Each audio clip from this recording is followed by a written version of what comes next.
Halo, Assalamualaikum warahmatullahi wabarakatuh. Kembali lagi di pelajaran ekonomi bersama saya Elita Sari Susanti. Hari ini kita akan bahas tentang masalah ekonomi dalam sistem perekonomian. Yang akan kita bahas hari ini adalah masalah ekonomi klasik, masalah ekonomi modern, kemudian berbagai sistem perekonomian dan juga sistem perekonomian yang dianut oleh Indonesia. Mari kita simak pembelajaran pada hari ini. Jangan lupa perhatikan setiap kuisnya ya. Kan dapat 1. Mengidentifikasi masalah ekonomi klasik dan modern dengan cermat dan teliti dalam kehidupan sehari-hari. Yang kedua, menjelaskan pengertian sistem ekonomi, mengidentifikasi macam-macam sistem ekonomi, mengidentifikasi ciri-ciri, kekuatan, dan kelemahan masing-masing sistem ekonomi. Dan yang ketiga, menjelaskan pengertian sistem ekonomi Indonesia, menganalisis sistem ekonomi Indonesia, dan mengidentifikasi nilai-nilai dasar perekonomian Indonesia. Bahasan materi hari ini adalah masalah ekonomi klasik, masalah ekonomi modern, sistem ekonomi tradisional, sistem ekonomi komando, sistem ekonomi liberal, sistem ekonomi campuran, dan sistem perekonomian Indonesia.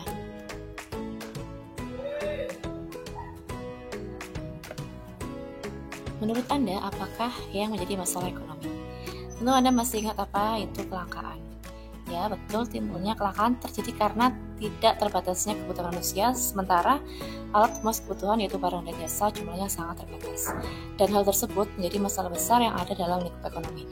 Secara umum, masalah ekonomi adalah kebutuhan manusia yang tidak terbatas, sedangkan alat pemenuh kebutuhan untuk memenuhi kebutuhan sifatnya terbatas. Sehingga manusia harus dapat menentukan kebutuhan mana yang harus didahulukan agar seluruh kebutuhannya dapat terpenuhi.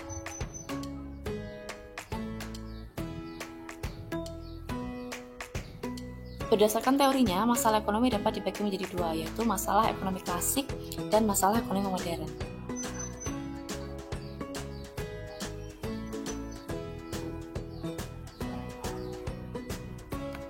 Masalah ekonomi klasik. Masalah ekonomi klasik adalah masalah yang dilihat dari sudut pandang sangat sederhana dengan tujuan memperoleh kemakmuran, dan kemakmuran ini adalah suatu keadaan di mana barang dan jasa sebagai pemuas kebutuhan tersedia dan mencukupi kebutuhan manusia. Pokok bahasan dalam masalah ekonomi klasik adalah masalah produksi, masalah distribusi, dan masalah konsumsi.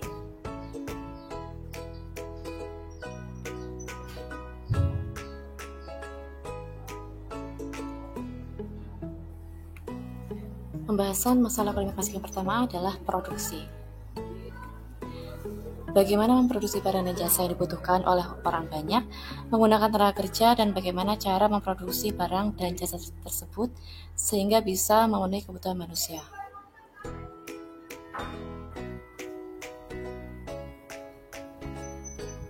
Pembahasan yang kedua adalah distribusi. Yang dibahas dalam distribusi adalah bagaimana menyalurkan barang dan jasa dari produsen sampai dengan ke konsumen, serta saluran distribusi apa yang akan digunakan. Distribusi dapat dilakukan dengan dua cara, yaitu yang pertama distribusi langsung. Artinya menyalurkan barang dari produsen langsung pada konsumen tanpa melewati perantara, seperti seorang penjual nasi goreng yang memproduksi sendiri dan langsung menjual dagangannya kepada pembeli atau konsumen. Yang kedua, distribusi tidak langsung. Artinya menyalurkan barang dari produsen kepada konsumen melalui perantara seperti pedagang besar atau grosir, pedagang kecil atau retailer, agen, maklar, komisioner, eksportir, importir, dan penyalur-penyalur lainnya. Selanjutnya, yang dibahas dalam konsumsi adalah apakah barang yang diproduksi dan telah didistribusikan ke konsumen tersebut benar-benar bermanfaat untuk konsumen atau malah terbuang sia-sia. Nah, untuk melakukan kegiatan konsumsi dipengaruhi oleh dua faktor. Yang pertama adalah faktor internal dan faktor eksternal. Faktor internal meliputi sikap, kepribadian, motivasi diri, pendapat seseorang, selera, dan watak atau karakter. Sedangkan faktor eksternal meliputi kebudayaan, adat istiadat, lingkungan masyarakat, status sosial, keluarga, dan pemerintah.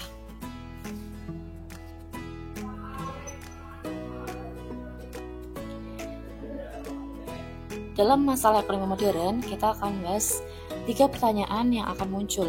Yang pertama, what atau barang apa yang akan diproduksi dan berapa banyak. Yang kedua ada how, bagaimana cara memproduksi barang tersebut. Dan yang ketiga, for whom, untuk siapa barang-barang tersebut diproduksi.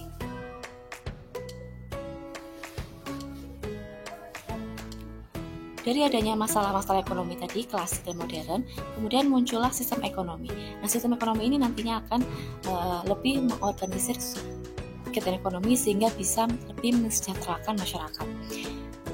Sistem ekonomi pada dasarnya merupakan suatu cara yang diambil dalam rangka mengatur sekaligus mengorganisir seluruh kegiatan ekonomi, baik ekonomi rumah tangga negara, atau pemerintah maupun rumah tangga masyarakat atau swasta berdasarkan prinsip tertentu dengan tujuan untuk mencapai kesejahteraan.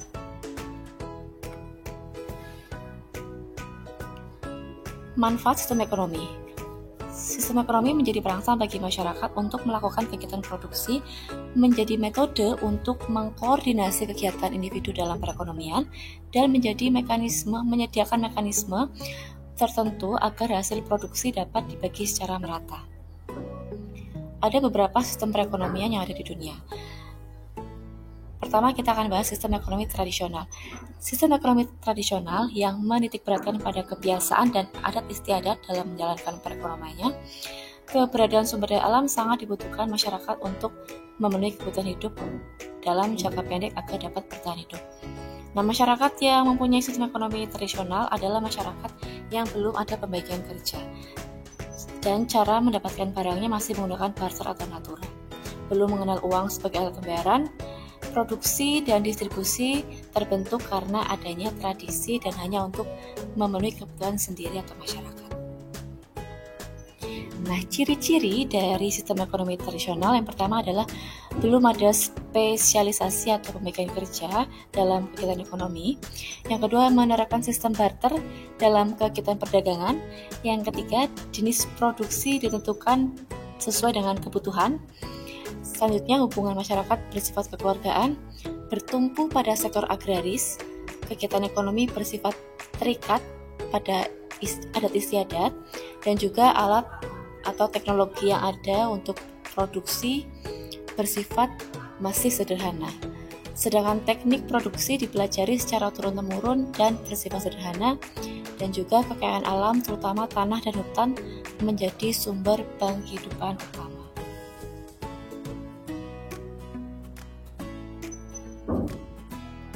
Kekuatan dari sistem ekonomi tradisional adalah setiap masyarakat termotivasi untuk menjadi produsen. Tidak terdapat persaingan yang tidak sehat karena produksi tidak ditujukan untuk mencari keuntungan. Dengan kegiatan pertukaran atau barter, masyarakat cenderung bertindak jujur dan juga mendorong hubungan kerjasama dan kerukunan antar individu terjalin erat. Kemudian perekonomian masyarakat cenderung stabil dan juga alam relatif terjaga karena masyarakat cenderung menjaga kelestariannya. Sedangkan kelemahannya adalah kegiatan ekonomi hanya untuk memenuhi kebutuhan hidup saat ini, kemudian sulit mempertemukan kedua belah pihak yang saling membutuhkan, produktivitas rendah akibat teknologi masih sederhana, sulit menetapkan ukuran barang yang dipertukarkan, kualitas barang hasil produksi masih rendah, dan kegiatan ekonomi tidak ditujukan untuk mencari laba. Juga kegiatan ekonomi tidak untuk meningkatkan taraf hidup dan cenderung menolak perubahan sehingga masyarakat kurang berkembang. Alokasi sumber daya ekonomi yang dilakukan tidak efisien.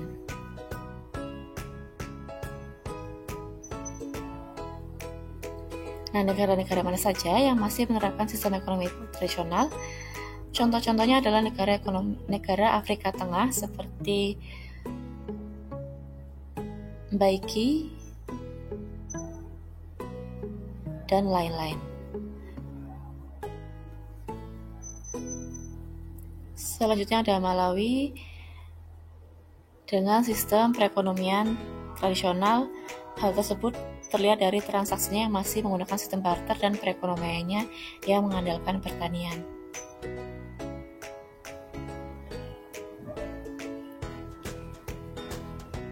Yang kedua ada sistem ekonomi komando atau terpusat. Sistem ekonomi komando adalah sistem ekonomi di mana seluruh kebijaksanaan atau kebijakan dalam perekonomian ditentukan oleh pemerintah, sedangkan masyarakat hanya menjalankan peraturan yang ditentukan.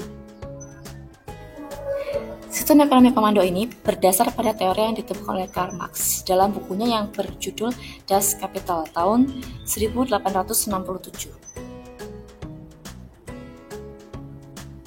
ciri-ciri sistem ekonomi terpusat atau komando adalah sumber daya ekonomi dikuasai dan dimiliki negara, sehingga hak milik pribadi hampir tidak ada atau tidak diakui. Yang kedua, tingkat harga dan tingkat bunga ditentukan pemerintah, kemudian kebebasan dalam berekonomi bagi masyarakat sangat terbatas. Regulasi ekonomi diatur dan ditetapkan pemerintah, dan jenis pekerjaan juga pembagian kerja ditetapkan dan diatur pemerintah, sedangkan inisiatif dan hak milik perorangan dibatasi. Nah, kekuatan dari sistem ekonomi komando adalah pemerintah menentukan jenis kegiatan produksi sesuai dengan perencanaan, sehingga pasar dalam negeri berjalan dengan lancar. Kemudian relatif mudah dalam melakukan distribusi pendapatan, pemerintah lebih mudah mengendalikan inflasi, pengangguran, atau berbagai keburukan ekonomi lainnya karena kegiatan ekonomi direncanakan oleh pemerintah. Pemerintah bertanggung jawab penuh dalam kegiatan ekonomi, program pemerintah cepat terwujud, dan pengendalian serta pengawasan lebih mudah dijalankan.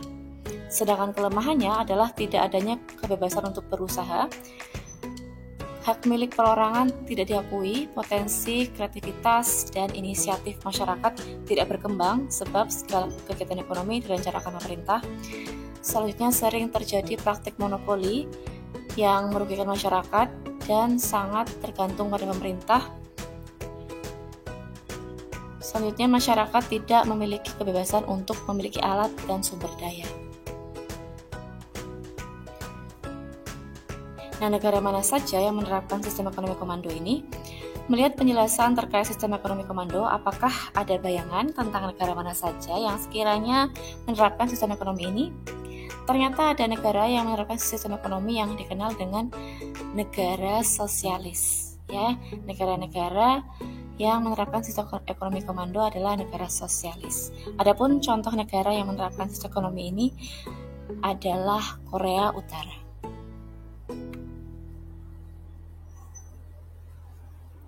Sistem ekonomi pasar atau liberal ini adalah berbanding terbalik dengan sistem ekonomi komando. Ya, di sistem ekonomi pasar atau liberal adalah suatu sistem di mana negara memberi kebebasan kepada setiap orang untuk mengadakan kegiatan ekonomi.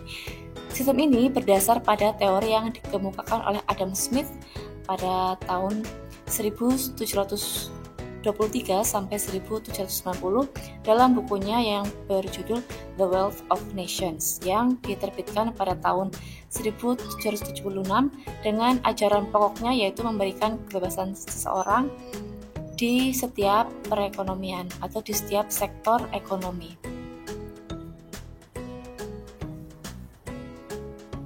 Nah, ciri-ciri dari sistem ekonomi pasar atau liberal adalah sumber daya ekonomi yang dimiliki diatur secara bebas oleh swasta. Kemudian adanya pembagian kelas atau status dalam masyarakat yaitu kelas pekerja, buruh, dan pemilik modal.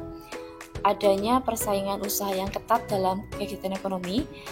Adanya pemerintah tidak melakukan intervensi, campur tangan dalam pasar, dan juga pemilik modal berhak memiliki sumber-sumber produksi.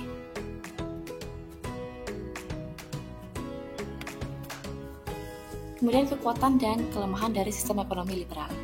Kekuatannya adalah setiap individu bebas melakukan kegiatan ekonomi sesuai dengan keahlian dan keterampilannya. Masyarakat dapat mengembangkan kreativitas, inisiatif sesuai dengan yang ada di pikiran masyarakat masing-masing. Kemudian adanya persaingan usaha dalam membuat produk berkualitas dan adanya efisiensi serta efektivitas karena kegiatan ekonomi berdasarkan prinsip-prinsip ekonomi. Sedangkan kelemahannya adalah adanya persaingan tidak sehat karena timbulnya eksploitasi ekonomi oleh pemilik modal dan adanya modal yang terpusat sehingga menimbulkan monopoli yang merugikan masyarakat. Ada pula kesenjangan ekonomi karena distribusi pendapatan tidak merata dan kebebasan berekonomi mendorong ketidakstabilan perekonomian atau rentan krisis. Sedangkan kelemahan yang selanjutnya adalah pemanfaatan sumber daya alam sering tidak memperhatikan kelestarian lingkungan. Nah, negara mana saja yang menerapkan sistem ekonomi liberal? Secara umum, sistem ekonomi liberal itu diterapkan pada negara-negara yang cenderung maju dan juga sumber daya manusianya sudah tinggi. Maksudnya adalah bisa mengelola sumber-sumber daya yang ada di sana dengan mempertimbangkan banyak hal yang harus berkaitan dengan kesejahteraan banyak orang. Nah, negara-negara tersebut yang menerapkan sistem ekonomi liberal contohnya adalah Amerika Serikat, Jerman, dan Inggris. Ya, Inggris adalah negara yang menganut sistem ekonomi pasar. Setelah Amerika Serikat dan Jerman, bahkan perekonomian Inggris termasuk perekonomian terbesar yang ada di dunia.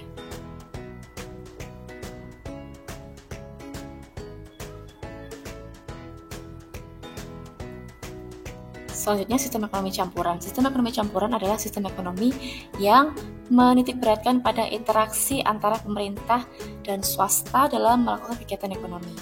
Nah, pada penerapan sistem ini, pemerintah dan swasta memiliki peran yang seimbang. Sistem ini mencegah penguasaan sumber daya ekonomi secara penuh atas sumber daya vital oleh ekonomi tertentu atau oleh kelompok tertentu. Pemerintah berperan dalam pengawasan dan pengendalian kegiatan perekonomian. Swasta diberi kebebasan menentukan kegiatan perekonomian yang ingin dilakukan. Nah, ciri-ciri dari sistem ekonomi campuran adalah tatanan ekonomi merupakan perpaduan antara sistem ekonomi pasar dan terpusat, sedangkan barang modal dan sumber daya vital dikuasai pemerintah. Kemudian adanya peran yang berimbang antara pemerintah dan swasta dalam perekonomian, dan juga campur tangan pemerintah dilakukan dengan kebijakan ekonomi, sehingga terjadi persaingan yang sehat.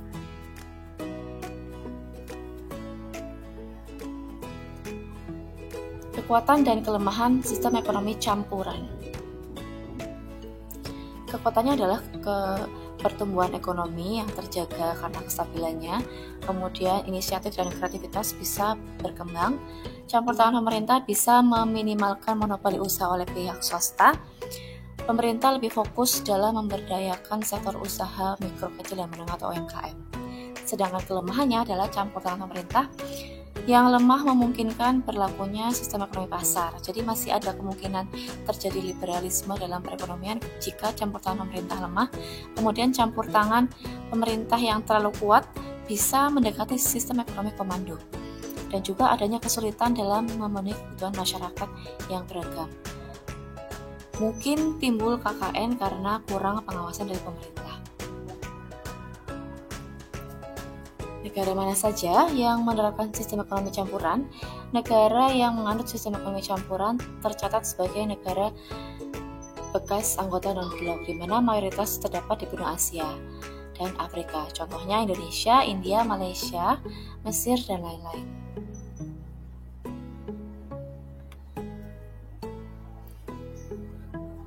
Selanjutnya kita bahas sistem perekonomian Indonesia. Indonesia sendiri sudah mengalami beberapa kali pergantian sistem perekonomian dari mulai masa penjajahan sampai saat ini. Sebelum kemerdekaan, kita pernah menganut sistem atau paham merkantilisme. Merkantilisme adalah paham di mana sebuah negara dikatakan sebagai negara maju jika memiliki emas atau logam mulia yang banyak, emas dan perak dalam jumlah banyak. Nah, di sini merkantilisme, markanya berasal dari kata merchant, yaitu perdagangan, yaitu untuk memperbanyak jumlah emas, kita melakukan banyak perdagangan atau merchant tadi untuk memperkaya negara. Selanjutnya pada masa penjajahan Inggris, kita menganut sistem tanam paksa dan juga sistem ekonomi terbuka. Sedangkan pada saat penjajahan Jepang, kita menganut sistem sosialis. Nah, setelah kemerdekaan, kita kemudian memiliki sistem ekonomi Orde Lama dari mulai Casimir Plan, demokrasi liberal, dan demokrasi terpimpin. Sedangkan pada saat Orde Baru, kita memiliki sistem ekonomi pintu terbuka atau liberal, dan saat Orde Reformasi atau dari 1998 sampai sekarang, kita menganut sistem ekonomi campuran atau sistem demokrasi ekonomi Pancasila. Saat ini Indonesia menganut sistem ekonomi demokrasi ekonomi. Artinya kegiatan ekonomi dilakukan dari, oleh, dan untuk rakyat. Pemerintah berperan sebagai pelaku ekonomi sekaligus pengatur dalam pengawas kegiatan ekonomi di Indonesia. Kemakmuran masyarakatlah yang diutamakan, bukan kemakmuran seorang saja. Dalam ekonomi Indonesia, berdasarkan Undang-Undang 1945 sering disebut sebagai sistem demokrasi ekonomi Pancasila. Sebagai negara yang menganut sistem demokrasi ekonomi Pancasila, maka kelima sila Pancasila punya peran besar dalam demokrasi ekonomi ini. Yang pertama, sila pertama yaitu nilai ketuhanan dalam menjalankan sistem perekonomian Indonesia. Nilai dan etika agama berperan penting. Nilai ini mampu menghindari adanya kemungkinan kerugian maupun penyalahgunaan keuangan perusahaan yang bertentangan dengan nilai agama. Sila kedua yaitu nilai kemanusiaan. Sistem perekonomian Indonesia mengutamakan prinsip humanis dan menolak eksploitasi dalam kegiatan ekonomi. Pekerja berhak mendapatkan gaji dan fasilitas sesuai dengan tingkat kerja, tanggung jawab, dan risiko yang diberikan perusahaan. Karena menjadikan Pancasila sebagai dasarnya, tadi selanjutnya ada sistem atau sila ketiga yang menjadi dasar juga dalam menjalankan sistem perekonomian ini, yaitu nilai kesatuan, di mana seluruh kegiatan ekonomi bermula dari keinginan keluarga untuk menjaga persatuan. Keluarga dalam hal ini adalah Indonesia sebagai suatu negara. Jadi pelaku ekonomi berupaya untuk menghasilkan produk yang tidak bertentangan dengan nilai maupun norma yang berlaku sekaligus bermanfaat bagi banyak masyarakat Indonesia. Jadi berlomba-lomba membuat produk yang cocok bagi masyarakat Indonesia, dan juga kita juga harus mengoptimalkan penggunaan produk dalam negeri. Selanjutnya, sila keempat, nilai musyawarah atau demokrasi. Sistem ekonomi Indonesia dijalankan bersama dengan nilai-nilai demokrasi. Dengan nilai ini, segala masalah dapat diselesaikan dan diputuskan dengan lebih bijaksana. Sila kelima ada nilai keadilan. Semua sumber daya ekonomi yang ada dikelola dan digunakan demi kesejahteraan seluruh warga negara. Pelaku ekonomi memastikan adanya proses distribusi yang ada, baik produk yang dihasilkan maupun yang dikonsumsi untuk dapat dimanfaatkan untuk banyak orang. Nah, karakteristik dari perekonomian Indonesia atau demokrasi ekonomi Pancasila memiliki landasan hukum yaitu Undang-Undang Dasar 1945 terutama pasal 33 yang sudah diamandemen, yang berbunyi ayat 1-nya adalah perekonomian disusun sebagai usaha bersama berdasar atas asas kekeluargaan. Yang kedua, cabang-cabang produksi yang penting bagi negara dan yang menguasai hajat hidup orang banyak dikuasai oleh negara. Kalau teman-teman tahu, kita punya perusahaan listrik dan perusahaan bahan bakar yang dimiliki pemerintah dan tidak ada pesaing yang lainnya. Nah, ini cabang produksi ini adalah cabang produksi yang sangat penting bagi hajat hidup orang banyak, sehingga pemilikannya dan pengelolaannya harus dipegang oleh pemerintah. Yang ketiga, bumi, air, dan kekayaan alam yang terkandung dalamnya dikuasai oleh negara dan dipergunakan sepenuhnya untuk kemakmuran rakyat. Jadi walaupun kita bisa mengelolanya, tapi kepemilikannya adalah milik pemerintah. Jadi kita harus memiliki izin untuk setiap pengelolaan yang kita lakukan untuk bumi, air, dan kekayaan alam yang ada di Indonesia. Kemudian perekonomian nasional diselenggarakan berdasarkan atas asas demokrasi ekonomi dengan prinsip kebersamaan, efisiensi, berkeadilan, berkelanjutan, berwawasan lingkungan, kemandirian, serta menjaga keseimbangan, kemajuan, dan kesatuan ekonomi nasional. Selanjutnya, ketentuan lebih lanjut mengenai pelaksanaan pasal ini diatur dalam undang-undang.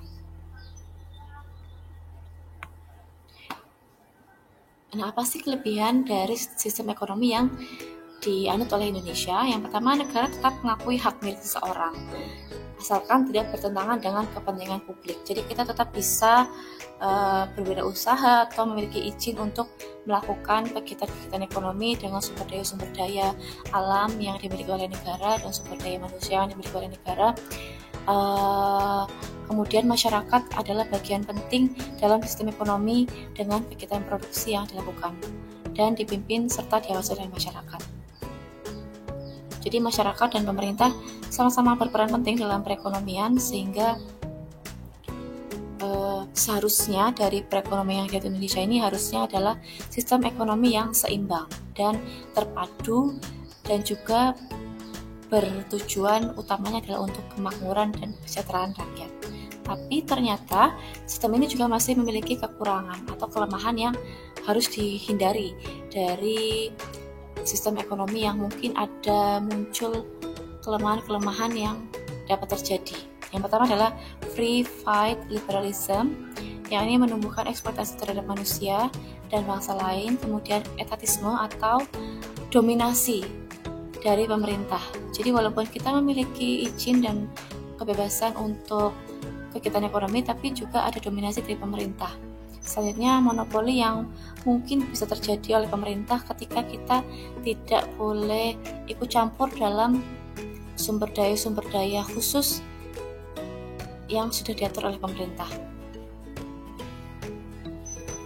Nah, dari sistem perekonomian yang kita miliki, kita punya karakteristik atau ciri-ciri dalam menerapkannya.